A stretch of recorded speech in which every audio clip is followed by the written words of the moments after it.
الشيطان الرجيم بسم الله الرحمن الرحيم التائبون العابدون الحامدون السائحون الراكعون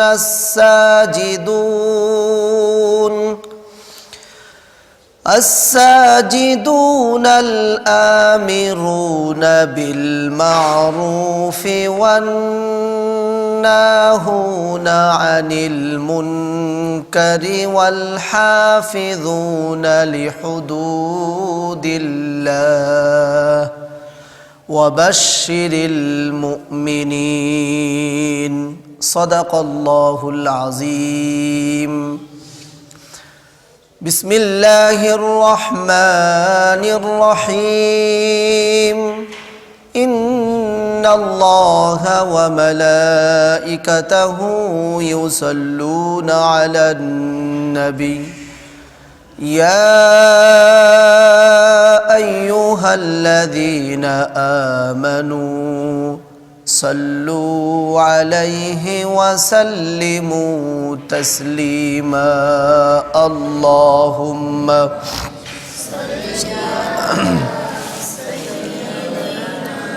مولانا محمد وعلى آل سيدنا مولانا محمد रहे मेरा मस्कन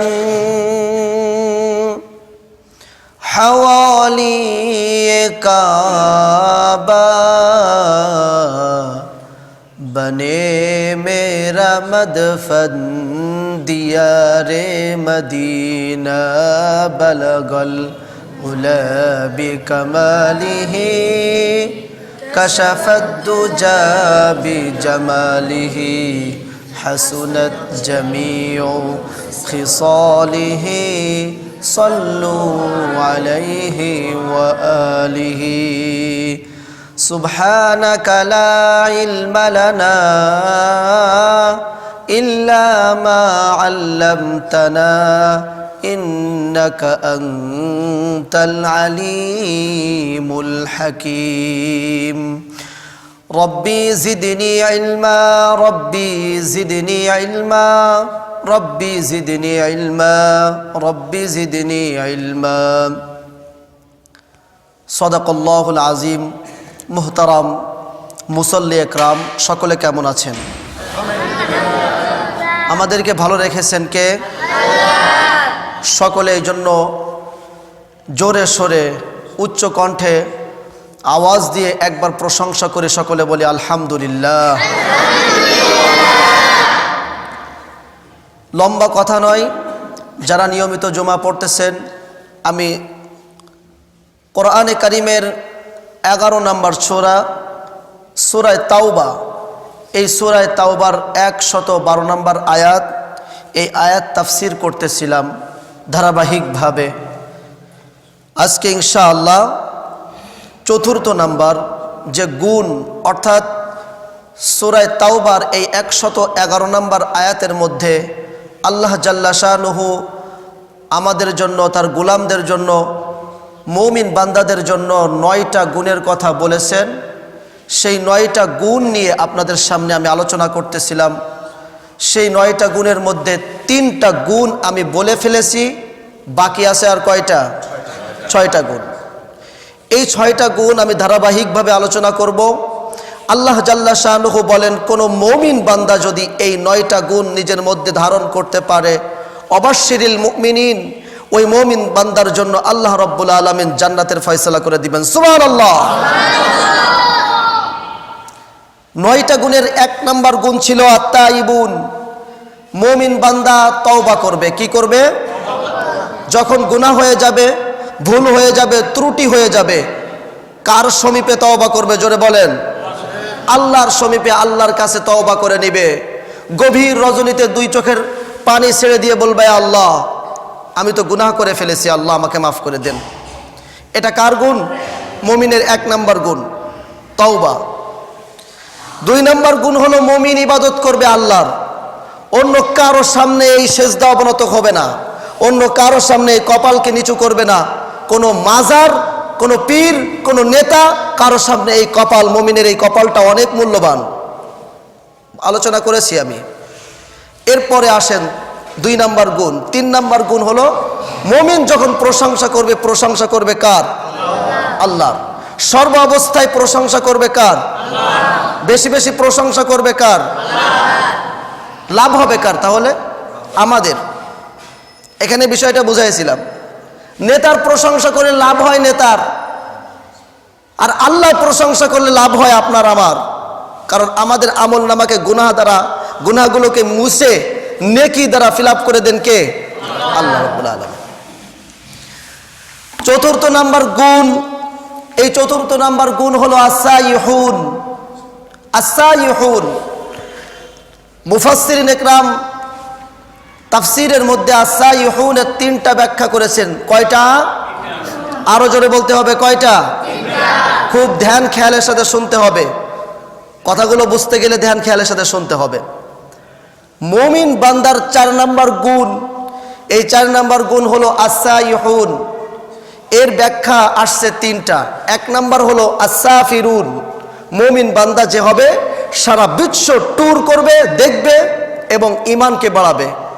কথা কন, গত সপ্তাহে বলেছিলাম মুমিন বান্দা সারা বিশ্বের আনাচে কানাচে ঘুরবে, সারা দুনিয়া ঘুরবে, ঘুরে ঘুরে আল্লাহর নিয়ামত, এই বিশাল নিয়ামত রাজি আর বিশাল সৃষ্টি দেখে যখন এগুলো দেখবে, তখন আল্লাহ রাব্বুল আলামিন তার ঈমানকে বাড়িয়ে দিবেন। সুবহানাল্লাহ। এই মুমিনের 4 নম্বর গুণ হলো আস-সাইহুন। এই সাইহুনের 3টা ব্যাখ্যার 1 নম্বর ব্যাখ্যা হলো আস-সাফিরুন, সফর করবে। কুল সিরু ফিল আরদি ফানজুরু কাইফা কানা আকিবাতুল মুকাজ্জিবিন। দেখো, ভ্রমণ করো আর দেখো আমি মিথ্যাবাদীদেরকে কিভাবে ধ্বংস করে দিয়েছি, পাপাচারদেরকে কিভাবে ধ্বংস করে দিয়েছি, অহংকারীদেরকে কিভাবে ধ্বংস করেছি দেখো, আর ঈমানকে মজবুত করো। তোমরাও যদি তাদের মতো হও, তোমাদেরও আমি ধ্বংস করে দিব। এই কথা যখন আপনি সফর করবেন মনের ভিতরে আসবে। এই আস-সাইহুনের 2য় ব্যাখ্যা হলো আল জাহিদুন।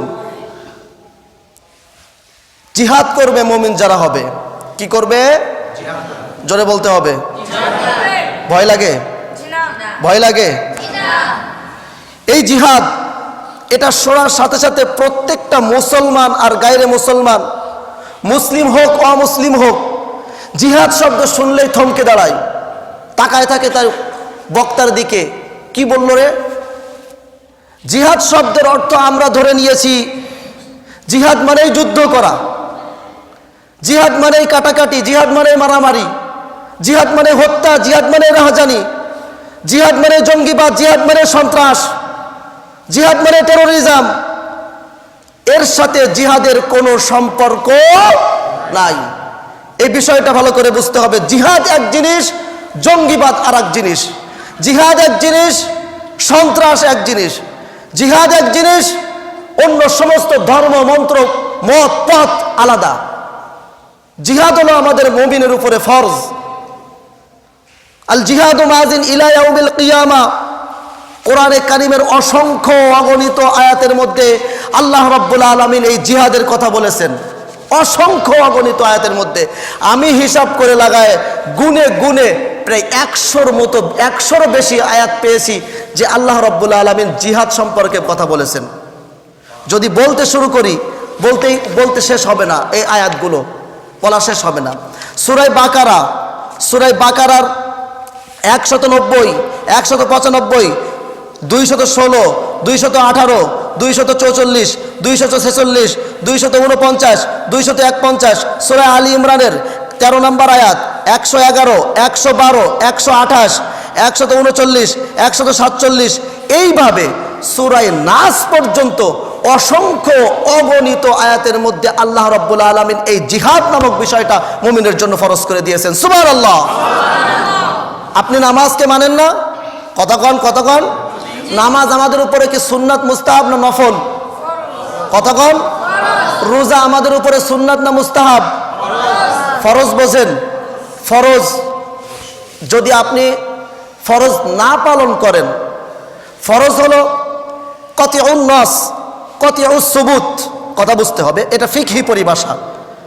ফরজ হলো অকট্ট দলিল দ্বারা যেটা সাব্যস্ত হয়, কোরআন এবং সুন্নাহ।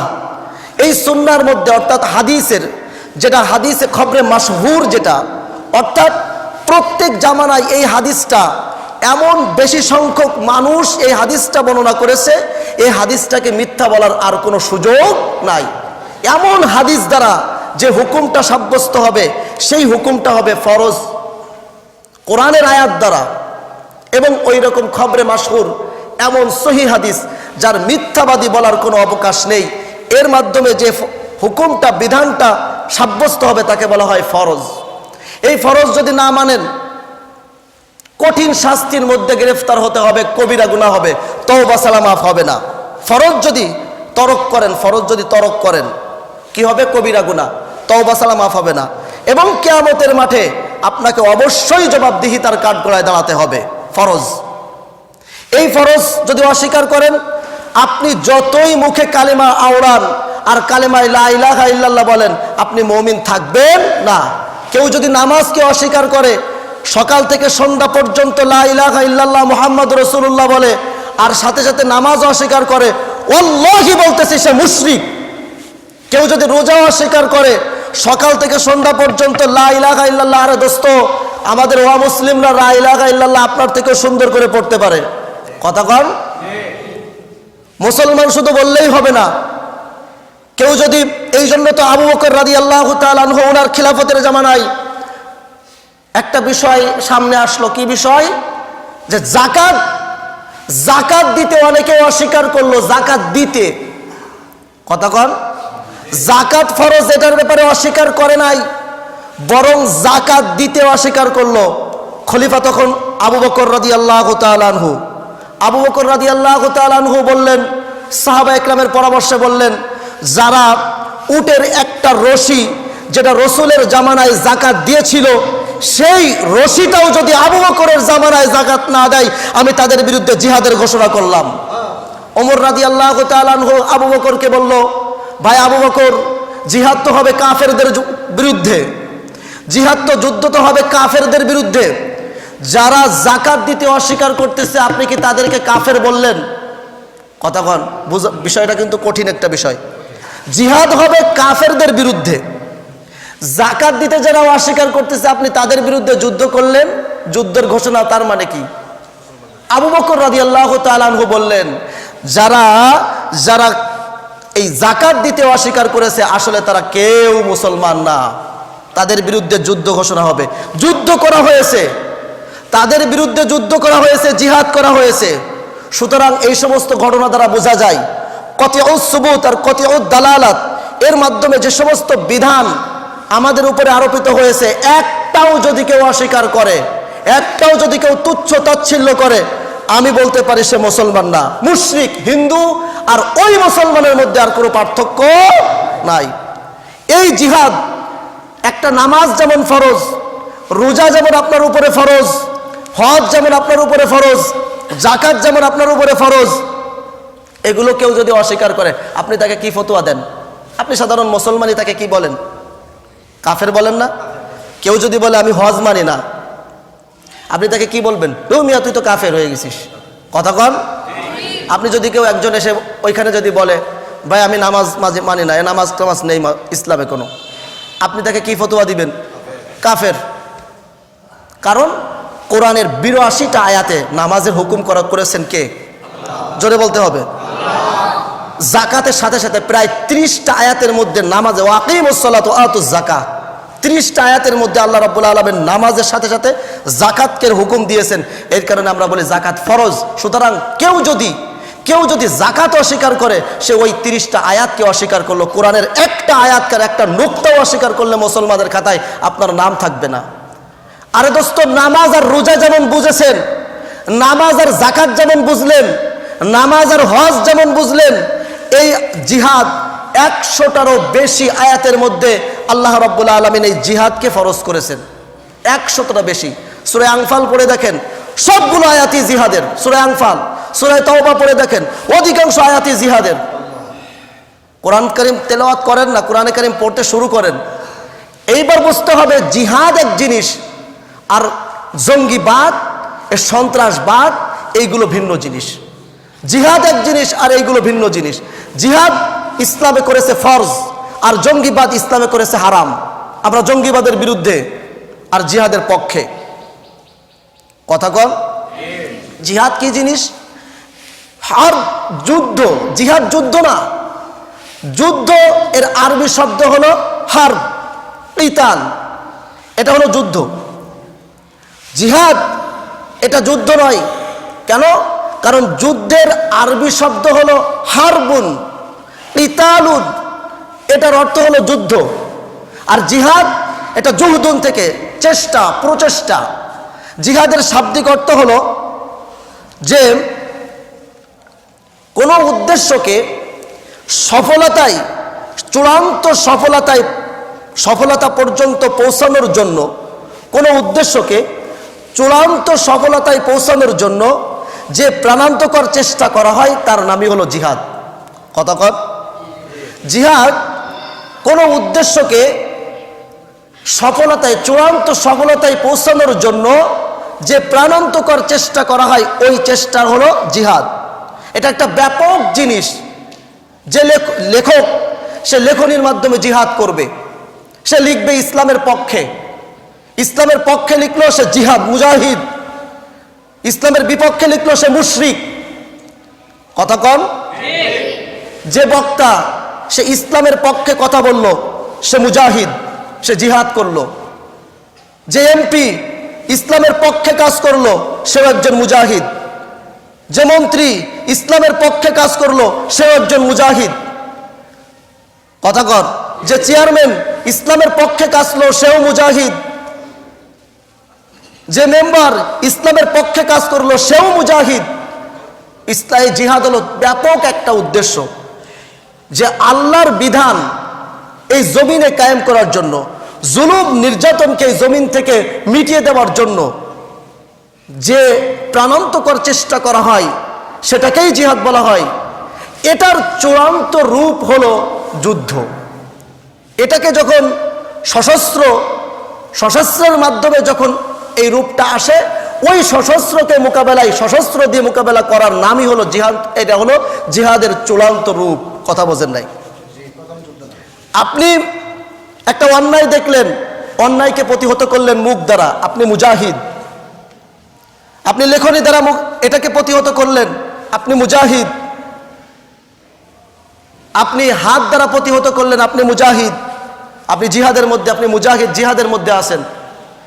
এইবার এটাকে প্রতিহত করতে করতে যখন কোনো অমুসলিমের সাথে সশস্ত্র যুদ্ধ বেঁধে যাবে, ওইটাকে মোকাবেলার জন্য, সশস্ত্র দিয়ে মোকাবেলার জন্য যে রূপটা কায়েম হয় ওইটা হলো জিহাদের চূড়ান্ত রূপ। এটার নামই জিহাদ না।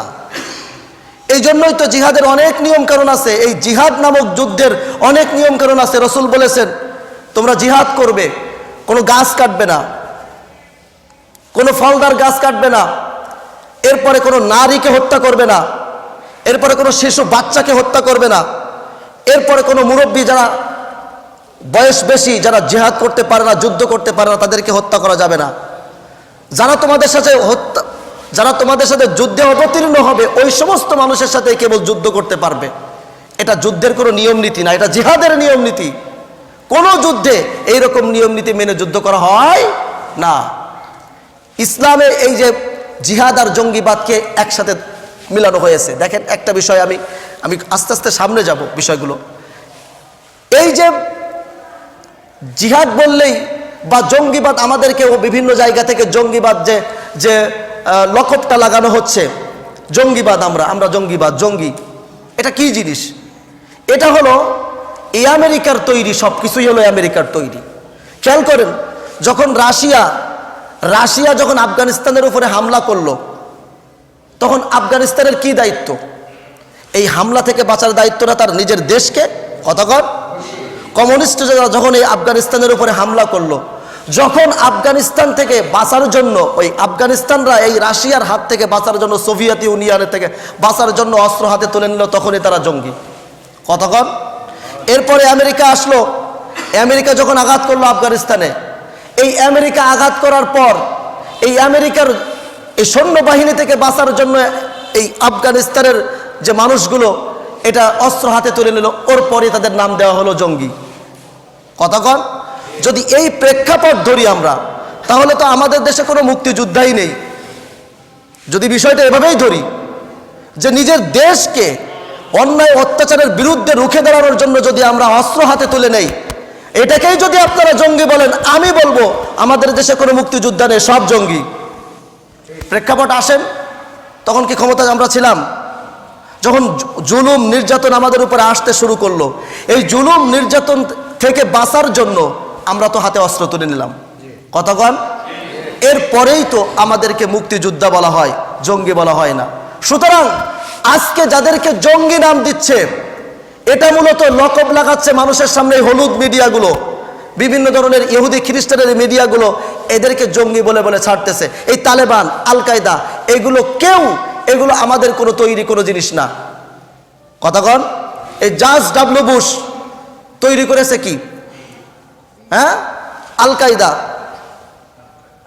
এই যে বারাক ওবামা তৈরি করেছে কি? আইএসের অস্ত্রের ভিতরে দেখবেন লেখা আছে যে এটাই আমেরিকার পণ্য, ইংলিশে লেখা আছে এটাই আমেরিকার পণ্য, আমেরিকার পণ্য। এই অস্ত্রগুলোর ভিতরে এটা আসলে তৈরি হলো এই ইহুদিদের, আর এটার অস্ত্র যোগান দিচ্ছে হলো আমেরিকা। দেখেন, আমাদের সব থেকে শ্রেষ্ঠ শত্রু এই ইসরায়েল। এই ইসরায়েলের উপরে আইএস কোনোদিন হামলা করে না। আইএসের হামলার ক্ষেত্র হলো সিরিয়া, আইএসের হামলার ক্ষেত্র হলো বাগদাদ, ইরাক। এই মুসলমান রাষ্ট্রগুলোর মধ্যে আইএস হামলা করে তারা খিলাফত কায়েম করতে চায়। এটা হলো আমেরিকার পণ্য। এই আইএস যা আল কায়দা, এই তালেবান, সব হলো আমেরিকার বানানো।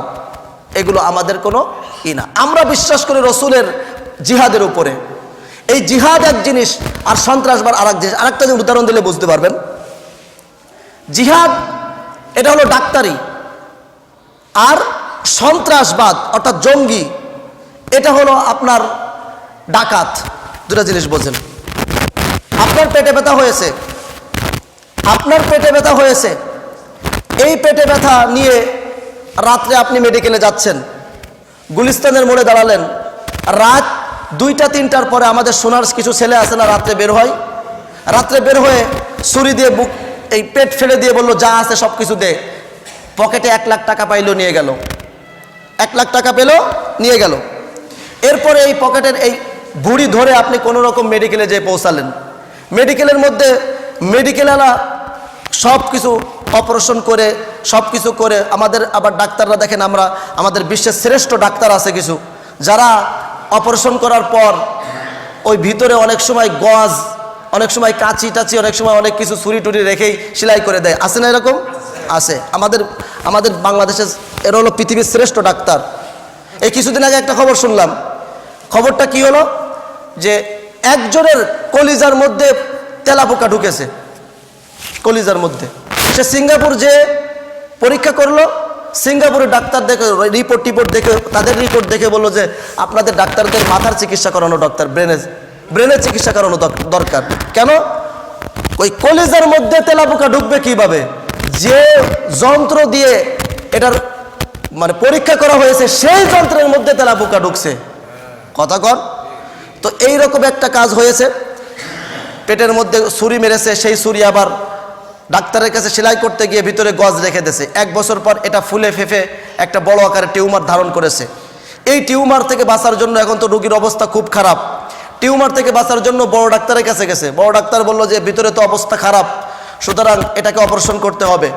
অপারেশনে লাগবে 1 লক্ষ টাকা। কথা কন, অপারেশনে লাগবে কি? 1 লক্ষ টাকা। 1 লক্ষ টাকা লাগবে, 3 দিন থাকতে হবে। এরপরে গেল, ঠিক আছে, রাজি হলো। অপারেশন থিয়েটারে যাওয়ার আগে একজন বড় একটা কাগজ নিয়ে এসেছে যে আপনি যদি মারা যান, কোনো দায়িত্ব আমাদের কোনো হাসপাতালের না, কোনো ডাক্তারের না, সই করে দেন। সইও করছেন। সব কিছু করার পর অপারেশন থিয়েটারের মধ্যে গেলেন, পেট কেটে আপনার সব কিছু বের করে দিল, সুন্দর করে আবার অপারেশন করে আবার সেলাই করে দিল, আপনি সুস্থ মানুষ, দিলেন তাকে 1 লক্ষ টাকা। কথা কন। এই পাশে গুলিস্তানের মোড়ে আমাদের সোনার ছেলেরা 1 লক্ষ টাকা নিয়ে গেছিল, সেও ব্যবহার করছে কি? পেট কাটার জন্য কি ব্যবহার করছে? ছুরি। আবার ওই পাশে ডাক্তার ও 1 লক্ষ টাকা নিয়েছে, পেট কাটার জন্য ব্যবহার করছে কি? এবার আসেন, এই পাশে ডাক্তার, এই পাশের যে সোনার ছেলেরা পেট কাটলো, কাটার পরে আপনি কি বাঁচবেন না মরবেন? কথা কন। এর অবস্থাটা কি? এটা হলো জঙ্গিবাদ।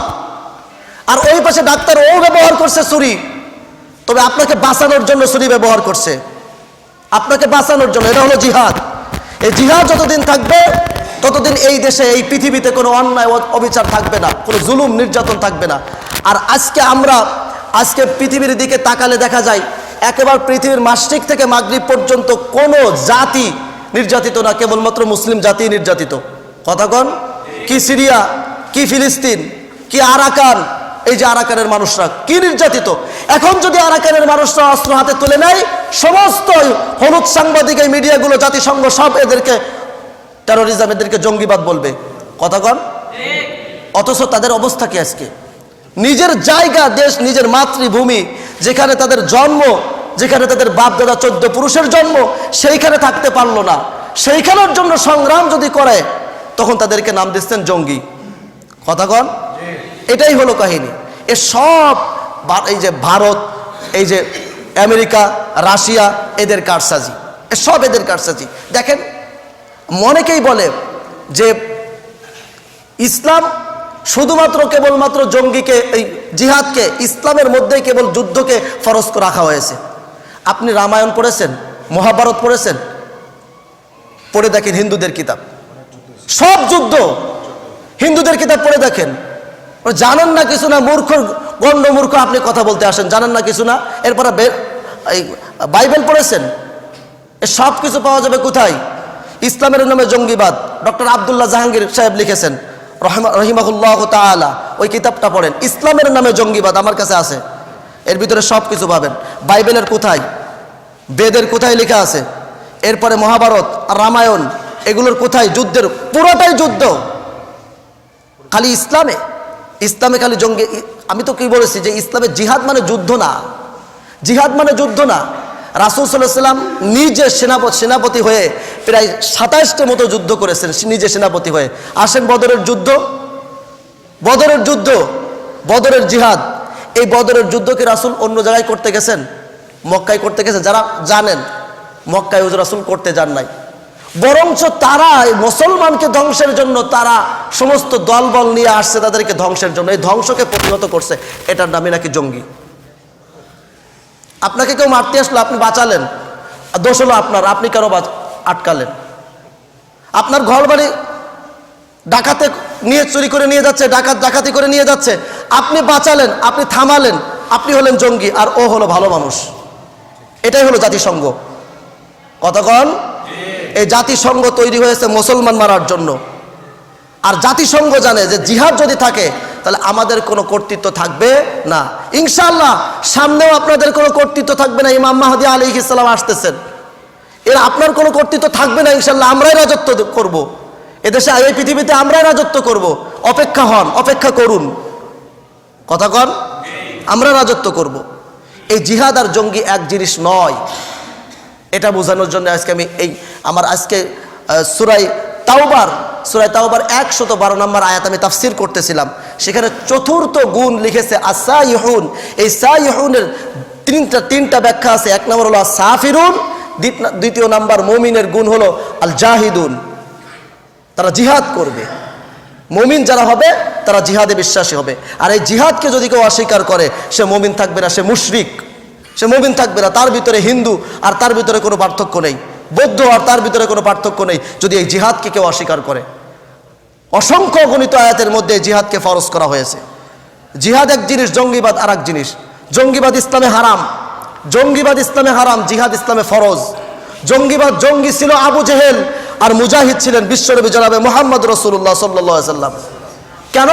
আবু জেহেল তার কর্তৃত্বকে টিকিয়ে রাখার জন্য অন্যায় অবিচার দিয়ে কর্তৃত্বকে টিকিয়ে রাখার জন্য সে পায়তারা চালাচ্ছিল, আর মুজাহিদ বিশ্বনবী জনাবে মুহাম্মদ রাসূলুল্লাহ তার এই অন্যায় অবিচারকে মাটির সাথে গড়িয়ে দিয়েছেন। এটাই হলো জিহাদ। কতক্ষণ? জঙ্গি ছিল নমরুদ, আর মুজাহিদ ছিল সৈয়দনা ইব্রাহিম আলাইহিস সালাম। জঙ্গি ছিল ফিরাউন, জুলুম অত্যাচার দিয়ে পুরা পৃথিবী ভরে রেখেছিল, আর মুজাহিদ ছিল মুসা আলাইহিস সালাম। ইসলাম যারা, কোরআন যারা পড়ে, যারা ইসলাম মানে, তারা সব থেকে শান্তিপ্রিয়। এদের থেকে শান্তিপ্রিয় পৃথিবীতে আর কোনো জাতি হতে পারে না। এটা আপনি জানেন না, এই জন্য আর আসলে জানেন না। এটা আসলে মানুষকে জানালে মানুষ আর অন্য ধর্মে থাকবে না। এটা মানুষকে জানালে তোমাদের ভিতরে যে শয়তানি আর বদমাইশ আর ষড়যন্ত্র রয়েছে, এটা জাতির সামনে প্রকাশ হয়ে যাবে। এই জন্য তোমরা ওইটাকে, জঙ্গিকে, জিহাদকে জঙ্গির মাধ্যমে প্রচার করে মানুষকে এর থেকে বিরত থাকতে চাও। কথাগণ। এই জন্য নামাজ যেমন ফরজ, জিহাদও তেমন ফরজ। খেয়াল করেন, কোনো আগ্রাসনী শক্তি যদি বাংলাদেশের উপরে আঘাত হানে, কোনো ভারত বাংলাদেশের উপরে আঘাত আনলো, এদিকে মায়ানমার আছে, বাংলাদেশের উপরে আঘাত আনলো, শুধুই কি আমাদের সেনাবাহিনী কি পারবে না? আমাদের সেনাবাহিনীর সংখ্যা অনেক কম। পুলিশ, বিডিআর যারা আছে, বিমান বাহিনী, নৌবাহিনী, এদের সংখ্যা অনেক কম। তখন প্রথম চান্সে এদের উপরে ফরজ হবে। এই দেশকে, এই ইসলামী এই দেশকে টিকিয়ে রাখার জন্য এদের উপরে জিহাদ ফরজ। এরপরে ধাপে ধাপে আপনার উপরেও ফরজ হবে। যেমনভাবে আমরা জিহাদ করেছিলাম বা যুদ্ধ করেছিলাম এই দেশের থেকে অন্যায় অবিচারকে দূর করার জন্য এই মুক্তিযুদ্ধের সময়, শুধুমাত্র কিন্তু ওই বাহিনীরা যুদ্ধ করে নাই, আমরা যারা আম মানুষ ছিলাম, সাধারণ মানুষ, তারাও কিন্তু যুদ্ধে ঝাঁপিয়ে পড়েছিলাম। ঠিক কিনা জোরে কর? এটাই হলো প্রথম চান্সে বাহিনীদের উপরে আসবে। এরপরে ধাপে ধাপে যখন তারা কুলায় পারবে না, কারণ তাদের সংখ্যা অনেক কম, তখন আমরাও জিহাদে নেমে পড়ব। এটাই হলো জিহাদ। এবং হেদায়া চতুর্থ খণ্ডের ভিতরে লেখা আছে, যখন এই চূড়ান্ত রূপ আসবে জিহাদের, তখন একজন স্ত্রী তার স্বামীর অস্ত্র ধারণ করতে, তার স্বামীর অনুমতি লাগবে না। একজন স্ত্রী অস্ত্র ধারণ করতে তার স্বামীর অনুমতি লাগবে না। একজন দাসী অস্ত্র ধারণ করতে তার মনিবের অনুমতি লাগবে না। এটা হলো জিহাদের চূড়ান্ত রূপ। কথা কর।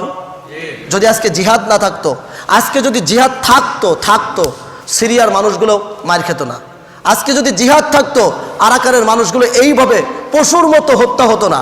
আজকে যদি জিহাদ থাকতো, দিল্লিতে, কাশ্মীরে, আসামে এই মানুষগুলো, ফিলিস্তিনে মানুষগুলো এভাবে মরতো না।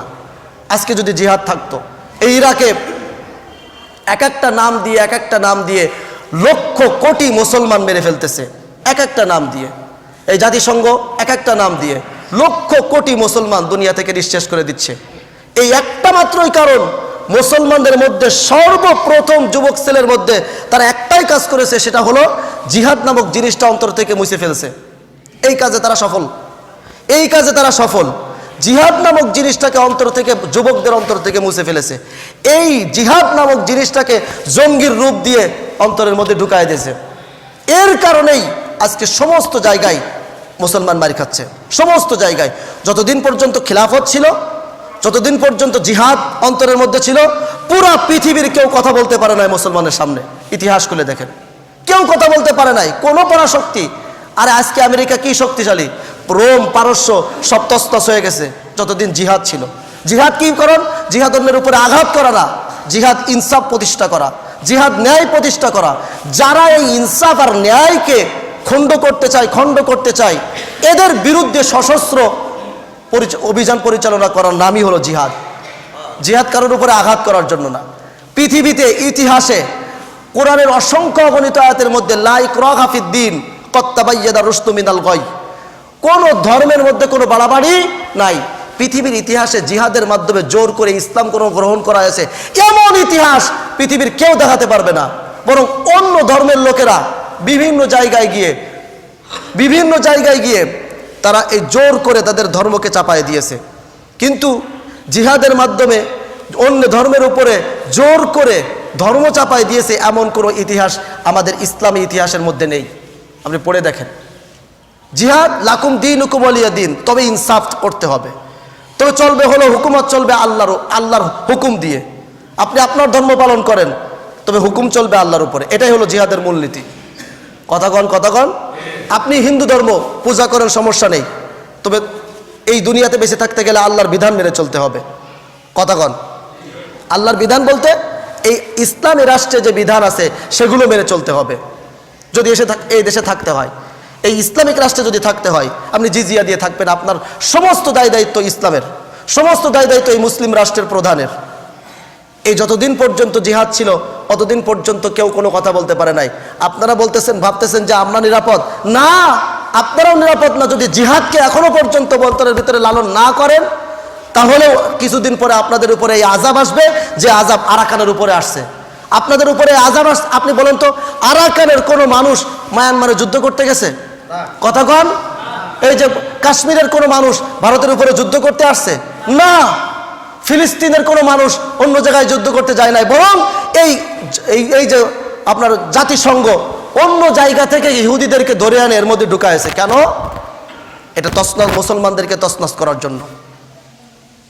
যখনই ফিলিস্তিনের কোনো মানুষ, আমরা ভিডিওতে দেখি, যখনই ফিলিস্তিনের কোনো মানুষ ইসরায়েলের সৈন্যদের উপরে ইট মারে, বিভিন্ন জিনিস মারে বা আঘাত করে, তখনই এদের নাম দেওয়া হয় জঙ্গি।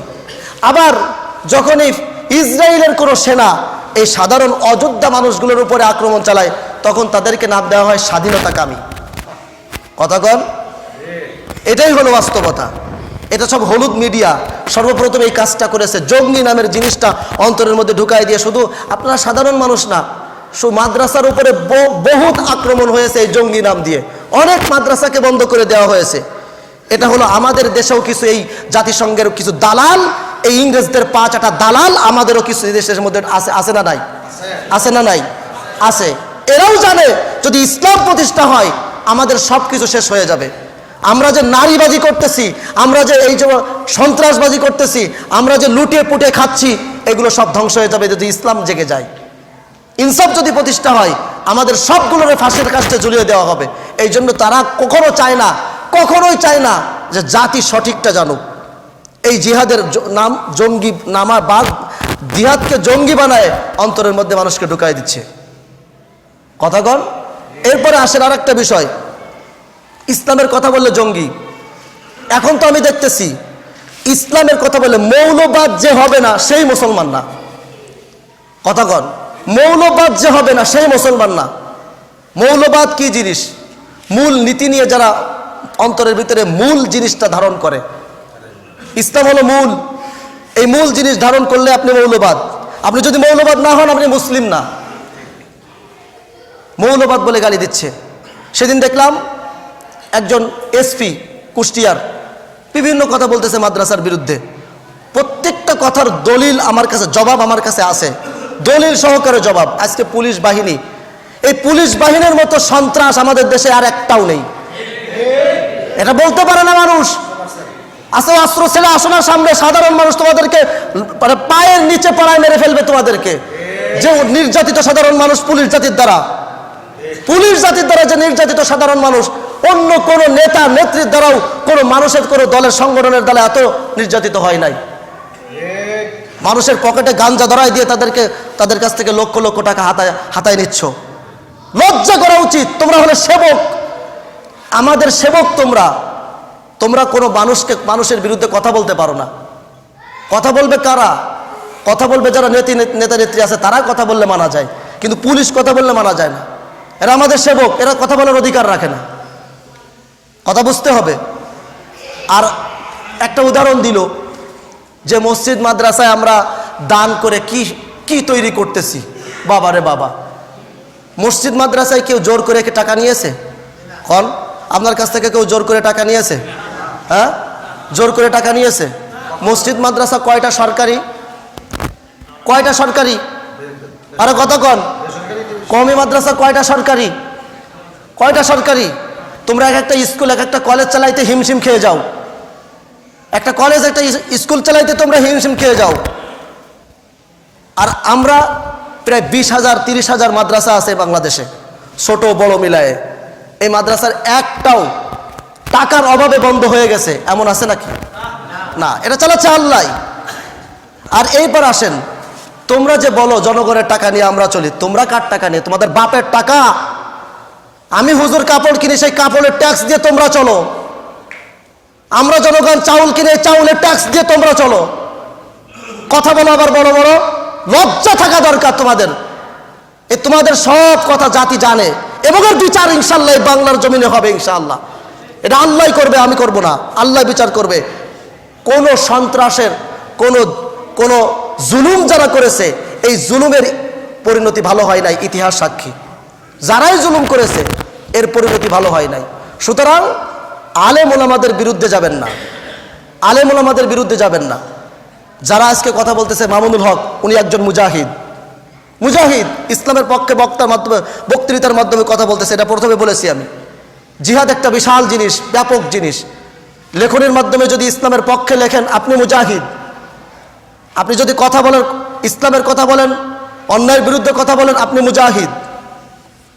আলেম ওলামাদের বিরুদ্ধে যাবেন না, আপনার পরিণতি খুব খারাপ হবে। ইতিহাস খুঁজে দেখেন। আল্লাহ তাআলা আমাদেরকে আমল করা তৌফিক দান করুক। তাহলে আমরা পড়ছি যে 9টা গুণ থাকতে হবে একজন মুমিনের। সূরা তাওবা 11 নম্বর সূরা 112 নম্বর আয়াতের ভিতরে আল্লাহ রাব্বুল আলামিন মুমিনদের জন্য 9টা গুণের কথা বলেছেন। এর 4th নাম্বার গুণ হলো আসাইহুন। এই সাইহুনের 3টা তাফসীর ছিল। 1 নম্বর ছিল আল সাফিরুন, মুমিন সফর করবে। 2 নম্বর হলো জাহিদুন, মুমিন জিহাদ করবে। এই 2 নাম্বারটা বলছি। জঙ্গিবাদ আর জিহাদ এক নয়, জঙ্গিবাদ আর সন্ত্রাস এক নয়। যদি কোনো ব্যক্তি জিহাদের তামান্না অন্তরের ভিতরে না রেখে মৃত্যুবরণ করলো, রসুল বলেছেন সে মুনাফিকের মৃত্যুবরণ করলো, সে মুনাফিক হয়ে মরল। জিহাদের তামান্না, জিহাদের আশা আকাঙ্ক্ষা বুকের মধ্যে না নিয়ে যে ব্যক্তি মৃত্যুবরণ করলো, সে মুনাফিকে মৃত্যুবরণ করলো। এখন আপনি, আপনার কাছে আমি ন্যস্ত করলাম, আপনার কাছে পেশ করলাম, আপনি আপনারটা বুঝে নেন। আপনি কি মুমিন হয়ে মরবেন নাকি মুনাফিক হয়ে মরবেন? জিহাদের তামান্না অন্তরে রাখবেন না রাখবেন না, এটা আপনার ব্যাপার। আল্লাহ তাআলা আমাদের সবাইকে সহিহ বুঝ দান করুক। ওমা আলাইনা ইল্লাল বালাগ।